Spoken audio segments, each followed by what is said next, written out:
Tu te moques de moi. Madar figée à la main tenant sa fourchette. Elle venait de consulter son téléphone sous la table. Au début, elle crut à un pépin, un débit de 13 642 $ sur sa carte de crédit ce matin-là, mais elle vit ensuite la panne.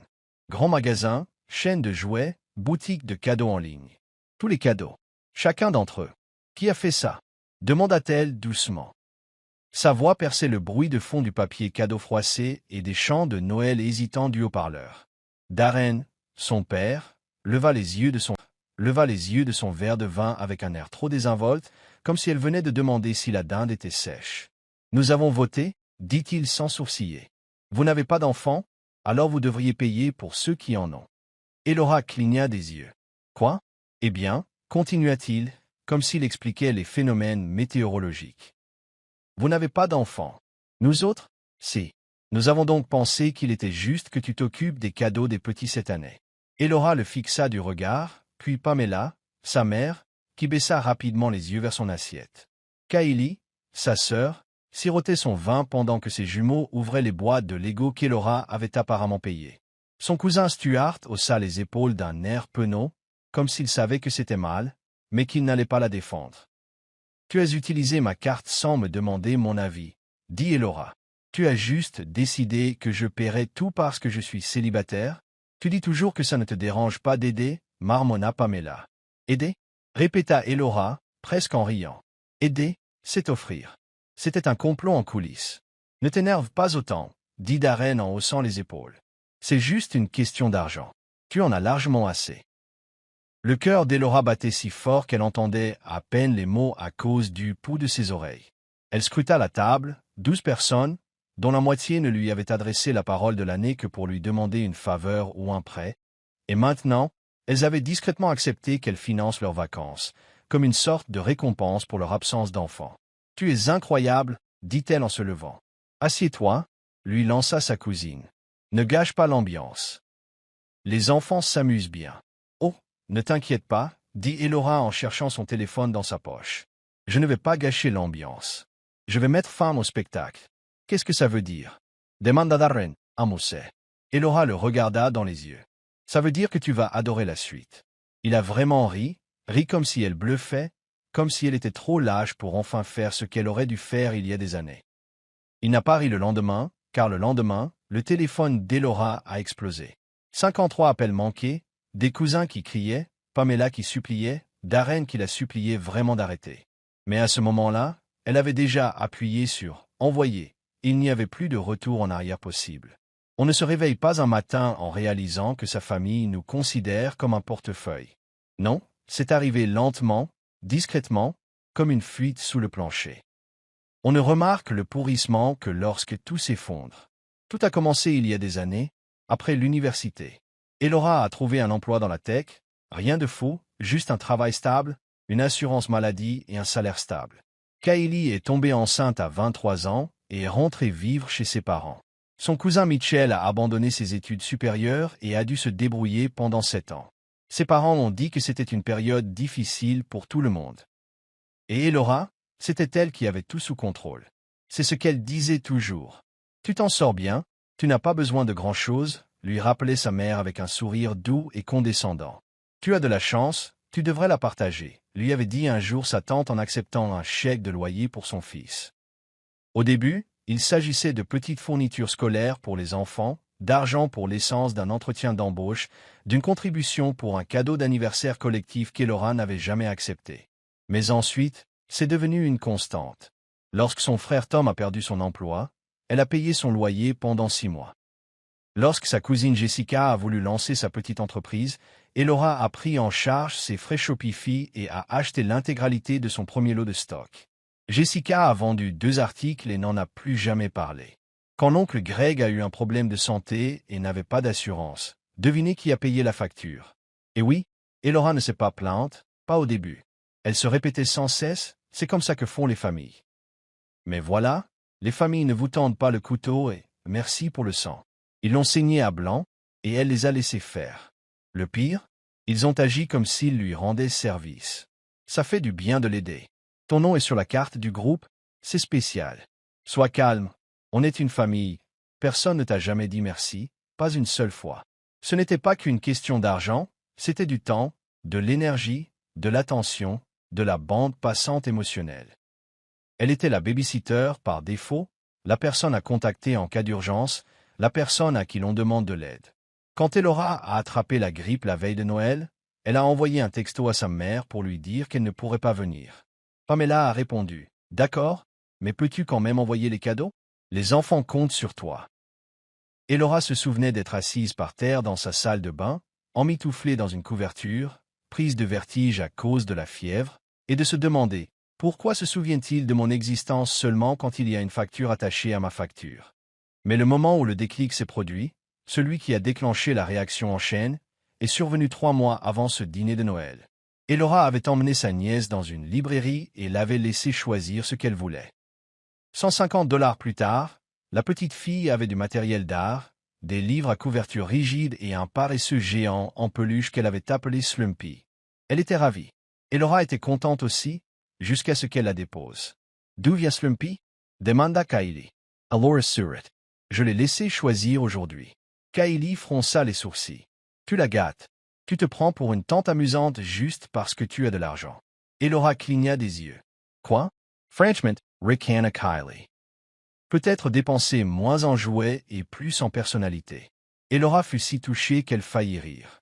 Elle venait de passer son week-end avec l'enfant de Kylie, un temps qu'elle aurait pu consacrer à se reposer, à sortir avec quelqu'un, à vivre, et au lieu de remerciements, elle a été moquée, comme si être serviable la rendait pathétique.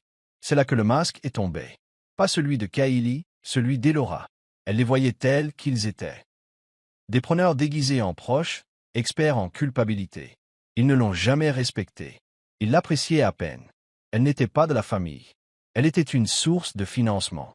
Et puis décembre est arrivé. Les projets de Noël ont commencé à circuler dans le groupe de discussion familiale mi-novembre. Bien sûr, Elora devait à nouveau animer, pour tous les enfants, soyez à nouveau le Père Noël avec une limite de crédit. Cette fois, elle était prête à dire non. Elle le jure. Mais Darren lui a envoyé un SMS personnel. « Tu es vraiment doué pour ça. Pourquoi ne pas t'occuper à nouveau des cadeaux? On réglera les comptes plus tard. » Elora n'a jamais réglé les comptes de l'année dernière ni de l'année d'avant. Elle répondit donc, sèchement et froidement, seulement si nous nous mettions d'accord à l'avance sur qui paierait. Il la laissa en lecture seule et ne répondit pas pendant 3 semaines. Elora pensa qu'ils avaient peut-être compris le message. Elle avait tort, car ils ont utilisé sa carte de secours, une carte qu'elle avait donnée à Pamela des années auparavant, au cas où. Pamela avait toujours le numéro et apparemment, elle l'avait partagé, car le relevé indiquait des achats dans 5 magasins différents, dont aucun n'était dans sa région. Pamela n'avait rien acheté. Ils avaient tout acheté. Et quand Elora en a parlé au dîner, ils ont ri. Ils ont ri. Les mots exacts de Darren. « Nous avons voté. Vous n'avez pas d'enfants, alors vous devriez payer pour ceux qui en ont. » Comme si c'était juste. Comme si c'était la démocratie. Comme si Elora n'avait pas le droit de dire non. À cet instant, elle comprit qu'ils y croyaient vraiment. Ils pensaient qu'elle existait pour alléger leur fardeau, que ne pas avoir d'enfants signifiait qu'elle devait un impôt à ceux qui avaient une vraie famille, que sa vie, sa tranquillité, son temps, ses finances étaient optionnelles comparées aux leurs. Et lorsqu'elle se leva, lorsqu'elle dit qu'ils adoraient la suite, ils ne bronchèrent pas. Darren rit parce qu'à leurs yeux, elle bluffait. Elle l'avait toujours fait. Elora dormit à peine cette nuit-là, non par culpabilité. Elle n'avait pas encore dépassé ce stade, mais elle n'y était pas encore complètement. Elle était bien réveillée, allongée dans son lit, ressassant chaque insulte, chaque attente tacite, chaque fois qu'il la faisait se sentir inférieure parce qu'elle n'avait pas ce qu'ils avaient. Enfants, dettes, chaos. D'une certaine manière, cela les rendait supérieurs, nobles, et elle pouvait les remplacer. Mais alors que le soleil se levait et peignait son plafond d'un orange pâle, Elora sentit quelque chose changer. L'hésitation la quitta comme un poison, et ce n'était pas seulement la colère qui la remplaçait. C'était la clarté. Il voulait traiter ça comme une démocratie? Très bien. Parlons démocratie. Alors Elora ouvrit son ordinateur portable et tapa. Objet. Modification des contributions pour les fêtes. Corps. À compter d'aujourd'hui, je cesse tout soutien financier lié à notre famille élargie. Cela comprend les cadeaux de Noël, les cadeaux d'anniversaire pour mineurs ou adultes, les contributions aux frais de scolarité, les prêts hypothécaires, les Venmo d'urgence, les aides financières pour les factures vétérinaires imprévues, les réparations automobiles ou les abonnements Disney+. Si vous avez déjà dépensé de l'argent avec mes cartes, attendez-vous à une rétrofacturation. Si vous avez enregistré mes informations ou les avez partagées sans mon consentement, attendez-vous à des poursuites judiciaires. Vous avez voté. Je vote en retour. Joyeux Noël. Celle qui n'a pas d'enfant. Et puis elle a envoyé un message à tout le monde, à tous les noms dans ce groupe de discussion. Ses parents, Kylie, ses 6 cousins, sa tante qui pense encore qu'Elora lui doit une fière chandelle pour la fois où elle l'a gardée quand elle avait 4 ans. Et puis elle a éteint son téléphone. Il leur a fallu exactement 7 heures et 16 minutes pour s'arrêter. Quand Elora a rallumé son téléphone, il a explosé comme une grenade dans sa main. 53 appels manqués. Des dizaines de SMS. Des messages vocaux de proches en pleurs. Des cousins menaçant de la poursuivre en justice pour préjudice moral. Un message de Pamela qui commençait par « J'ai le cœur brisé » et se terminait par « C'est plus que décevant ». Et Darren l'a appelé 12 fois. Son dernier message vocal ne contenait qu'une seule phrase. « S'il te plaît, pour l'amour de Dieu, ne fais pas ça. » Mais c'était déjà fait, car lorsqu'ils ont compris ce qu'Elora entendait par rétrofacturation, elle avait déjà contacté sa banque. La réclamation pour fraude avait été approuvée. Plus de 13 600 $ de dépenses non autorisées ont été signalées. Les maisons de rêve Barbie et les fusils de précisionnaires, en attente. Les iPads et la Xbox de Noël, de retour. Et cerise sur le gâteau, elle a gelé la carte d'urgence. Alors, quand Jessica a essayé de l'utiliser pour une réservation d'hôtel plus tard dans la soirée. Refusé. 2 fois. Les conséquences furent catastrophiques. Le lendemain, elle aura reçu un appel de son oncle, l'un des rares à ne jamais lui demander d'argent, mais qui ne disait rien non plus, contrairement aux autres. Sa voix était basse et pleine de honte. Ta mère est en larmes.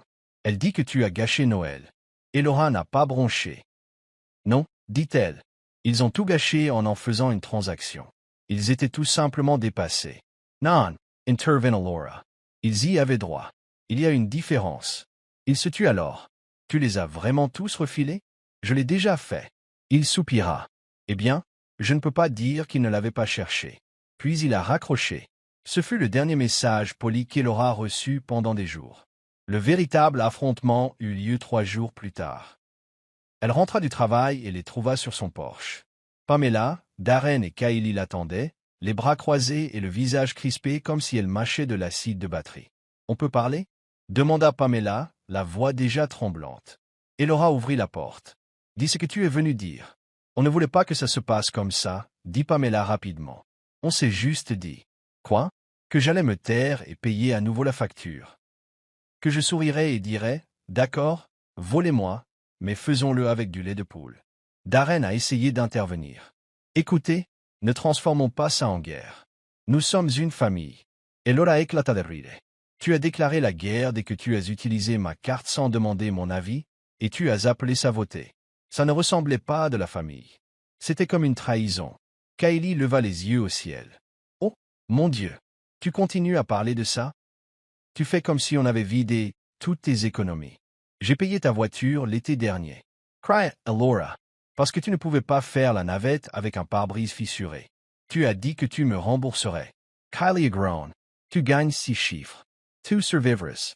Et c'est justement là, dit Elora, que tu te rapproches, c'est pourquoi tout cela s'arrête maintenant. Vous me traitez tous comme si j'étais un simple portefeuille qui débarque de temps en temps avec un ragoût. Les yeux de Pamela se sont remplis de larmes.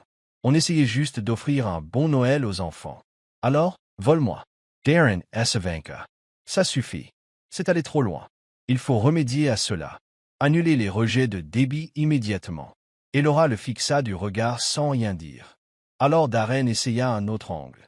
Pense à quoi ça ressemble, dit-il d'un ton sombre. Que veux-tu que les gens disent? Que tu as trahi ta famille pour quelques jouets. Elora n'a même pas scié. Non, a-t-elle dit. Je veux qu'on dise que j'ai enfin une colonne vertébrale. Et puis elle a prononcé cette phrase qui a fait sursauter Pamela, hurler Kylie et rendre Darren tout blanc. J'en ai fini avec vous tous. J'ai déjà bloqué vos numéros. Et ce week-end, je déménage dans un autre état. Seul. Le silence était glorieux. Maintenant, descends de chez moi, dit Elora en ouvrant sa porte d'entrée. Les 48 heures qui suivirent cette confrontation furent un silence de mort. Et franchement, c'était magnifique. Pas d'appels téléphoniques. Pas de SMS passifs agressifs. Pas de culpabilisation déguisée en messages familiaux. Pour la première fois depuis des années, Elora pouvait enfin respirer. Assise par terre avec une tasse de café et une playlist Spotify, elle réalisait qu'elle ne portait le poids de personne. Personne n'attendait d'elle qu'elle règle une facture, répare un sinistre ou sauve la situation. C'était la paix. Mais Elora connaissait sa famille. Ils ne lâchent pas prise lorsqu'ils perdent leur donneur préféré. Au 3e jour, ils ont recommencé à ramper dans le seul langage qu'ils connaissaient, la manipulation. Peut-être devrions-nous parler comme des adultes. Ta mère est stressée. Tu es contente maintenant? Les enfants demandent pourquoi. Tante Fantôme n'appelle plus. Elora a vu les messages. Elle ne répondit pas, sachant qu'elle ne leur manquait à aucun. Ce qu'elle leur apportait leur manquait. Mais soudain, quelque chose d'inattendu survint. Un message de son cousin Mitchell. J'ai fait une erreur. On peut parler? Elora n'a pas répondu. 1 heure plus tard, il se tenait devant sa porte, et il avait l'air différent, loin de sa version habituelle, à moitié endormi, en sweat à capuche et baigné de sarcasme. Il était propre, les cheveux brossés, et portait même un blazer. Une montre. Il avait l'air de jouer le rôle d'un adulte fonctionnel. Je me suis inscrit à des cours en ligne. A-t-il dit. Marketing. J'ai commencé à travailler avec un ami. J'essaie de me reprendre. Pour de vrai. Elora resta silencieuse. J'étais jalouse de toi, dit-il après un long silence. C'est pour ça que je me suis déchaîné. Tu avais ta vie. Pas de chaos. Pas d'enfants. Pas de bruit constant. Et je détestais ça. Elora pencha la tête. Tu es là pour l'argent? Non, dit-il rapidement. Je suis venu te dire que je ne suis plus ton ombre. L'espace d'une seconde, Elora le crut. Il est parti. 30 minutes plus tard, elle a reçu une alerte de sa banque. Quelqu'un essayait de réinitialiser l'accès à son compte en ligne. Devinez qui? Mitchell. Il n'avait pas changé. Il jouait la comédie. Il n'était pas venu pour s'excuser, mais pour voir si Elora croyait encore à leurs larmes. Elora avait verrouillé tous les mots de passe. Elle avait gelé la carte de secours. Elle a de nouveau alerté sa banque. Ce fut la dernière fois qu'un membre de sa famille s'approcha d'elle. Et puis vint la liberté. Elora a mis fin à son bail. Elle a accepté un emploi dans un autre État. Un salaire plus élevé. Nouvel appartement. Pas de famille dans un rayon de 400 kilomètres. Mais le plus beau, ce n'était ni le travail ni le nouveau départ. C'était un message de Lise, la femme de Mitchell. J'ai vu ce qu'il a fait. Je demande le divorce. Et merci. Tu étais le seul à m'avoir vraiment aidé. Cela a touché Elora plus durement qu'elle ne l'aurait cru. Lise le savait depuis le début. Elle savait ce qui se passait, mais elle était restée silencieuse jusqu'à maintenant. Et soudain, Elora réalisa que sa décision ne concernait peut-être pas qu'elle. Peut-être qu'Elora, en se choisissant, a donné à quelqu'un d'autre le courage de faire de même. Avant de quitter la ville, Elora a laissé un dernier message dans le groupe de discussion familiale. Elle a rebaptisé « Cette banque a définitivement fermé ». Et c'est plutôt d'aimer. Puis elle a cliqué sur « Quitter le chat ». Elora s'éloignait, la voiture pleine à craquer, la musique à plein volume. Elle sourit. Elle était seule. Mais pour la première fois, ce n'était pas une punition. C'était la liberté. C'est drôle comme le monde devient silencieux une fois qu'on a mis de côté les gens qui ne nous ont jamais vraiment écoutés. Après qu'Elora ait déménagé, changé de numéro, bloqué tous les autres. Le silence n'était pas la solitude. C'était la paix, une paix brute, profonde, glorieuse. Fini les textos demandants. Peux-tu payer le loyer de ce mois? Fini les culpabilisations sous une fausse inquiétude. Fini de voir son téléphone s'allumer avec des noms qui n'apparaissaient qu'avec leur facture. Ils avaient disparu. Et pas seulement disparu, coupés. Pour la première fois de sa vie d'adulte, Elora n'était pas financièrement dépendante de la survie de qui que ce soit. Et pour la première fois de sa vie d'adulte, elle survivait selon ses propres conditions. Elle avait trouvé un nouvel appartement, rien de luxueux. Mais c'était à elle. Ses règles. Son budget. Son réfrigérateur n'était rempli que de choses qu'elle aimait. La première nuit où Elora y a dormi, elle a laissé son téléphone sur « Ne pas déranger », non pas parce qu'elle s'attendait à un appel, mais parce qu'elle savait enfin qu'il n'y... Laissez-moi vous dire qu'il y a une forme de guérison qui se produit dans le silence. De ne pas avoir à s'expliquer. De ne pas avoir à défendre ses limites. De ne pas me demander constamment si je suis trop dur. Non, Elora n'était pas dure. Elle était libre. Ils ont essayé, bien sûr. Nouveau numéro? Blockés. Des messages vocaux? Même un compte Instagram jetable qui lui a envoyé un message pour lui dire de rentrer. On est une famille. Trop, c'est trop. Elora Ritt. Trop, c'est trop. C'est ce qu'elle dit quand ils votèrent, pour la voler et lui rire au nez. C'est ce qu'elle a dit quand son père lui a conseillé d'en faire plus parce qu'elle n'avait pas d'enfant. C'est ce qu'elle a dit quand Mitchell, malgré tout cela, a quand même essayé de pirater son compte bancaire. Mais maintenant, c'était différent. Ce n'était plus une simple demande, c'était une limite. Et devinez quoi? Une limite qu'il ne franchirait plus jamais. Elora a commencé une thérapie et a tout raconté à son thérapeute. Ce dernier n'a pas sourcillé, a simplement hoché la tête et a dit « Tu as été conditionné à croire que l'amour se mérite par le sacrifice ». Cette phrase est restée gravée dans la mémoire d'Elora, car c'est bien ce qu'elle voulait dire. Il lui faisait sentir que si elle ne donnait pas, elle ne valait rien. Si elle ne payait pas, elle ne faisait pas partie du groupe. Si elle ne sacrifiait pas quelque chose, de l'argent, du temps, la paix, il ne ferait même pas semblant de l'aimer. Ce n'est pas comme ça que la famille devrait agir. C'était du contrôle, pas de l'attention. Et Elora y a échappé. On demande maintenant à Elora, est-ce qu'elle regrette de les avoir quittés? Non, pas une seconde. Elle regrette de ne pas l'avoir fait plus tôt. Elle regrette chaque fête d'anniversaire qu'elle a financée et où elle n'était même pas invitée. Elle regrette chaque fois qu'elle a annulé son voyage en voiture à cause d'une facture d'électricité en retard. Elle regrette d'avoir été celle qui se souvenait de l'anniversaire de chaque enfant de sa cousine alors qu'ils oubliaient le sien année après année. Elle regrette de s'être laissée berner par leur égoïsme. Non, Elora ne bronche même pas quand elle pense à eux. Ils ont fait leur choix en décidant qu'elle était utile, pas aimée. Ils ont voté, et maintenant elle aussi. Yenenheim. Coupe. Mais voici le rebondissement qu'ils n'ont pas vu venir. Elora se porte mieux que jamais lorsqu'elle était leur prisonnière émotionnelle et financière. Elle a été promue. Elle a commencé à voyager.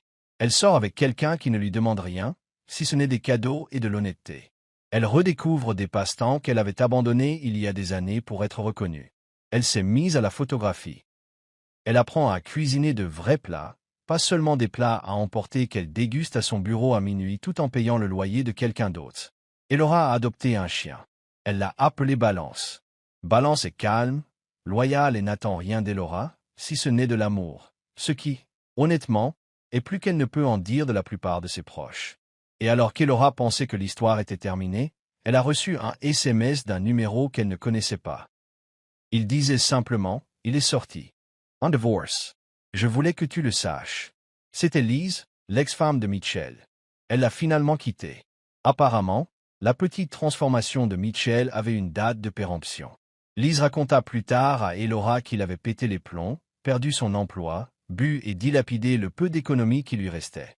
Elle a découvert qu'il essayait toujours d'utiliser les anciennes coordonnées bancaires d'Elora, même après s'être fait prendre. Tu étais la seule à l'avoir vu clairement, dit Lise. Je ne te croyais pas avant. Maintenant, oui, et c'est là que ça a vraiment frappé Elora. Il ne s'agissait pas seulement de les couper. Il s'agissait de refuser de continuer à nourrir leurs illusions. Parfois, en s'éloignant, on ne se sauve pas seulement soi-même, on éclaire quelqu'un pour qu'il voie enfin la vérité. Elora n'a pas perdu sa famille. Elle s'est libérée d'une arnaque. Salut les amis, merci beaucoup d'avoir regardé jusqu'au bout. N'oubliez pas d'aimer, de commenter et de vous abonner. Au revoir.